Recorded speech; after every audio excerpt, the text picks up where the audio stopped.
fikira zangu zilikuwa zimeniambia ya kwamba siasa mimi nilikuwa nataka nilegee na niende nikashughulikie mambo mengine, na nilikuwa nafikiria ya kwamba siku ya kuitana mkutano wa National Delegates Conference ingekuwa ile siku ya kwamba mimi ningekuwa nimewaambia wenzangu, sasa mimi nimetimiza ile nimeweza, na sasa ni wakati wa kuchagua viongozi wengine.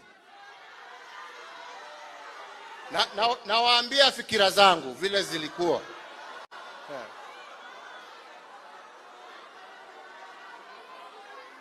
Lakini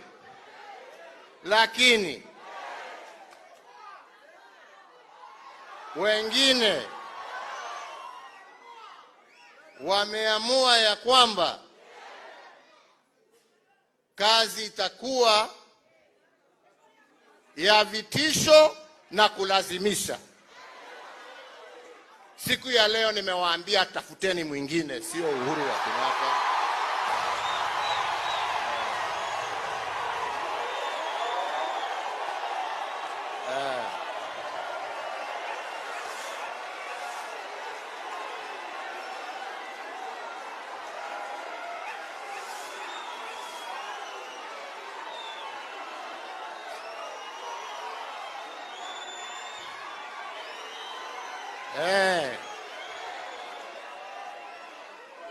Kwa sababu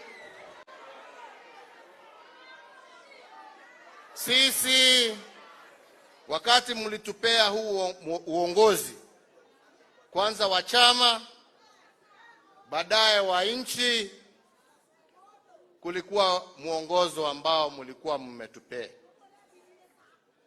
na sisi tukajaribu kulingana na uwezo wetu kutekeleza yale ambaye tuliweza kuyatekeleza,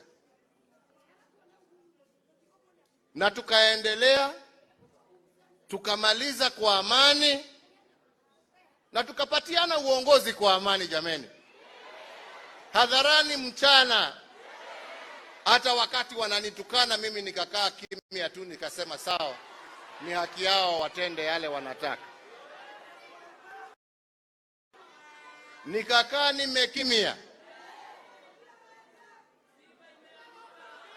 na yale yametokeza tu matusi, kuiba mbuzi,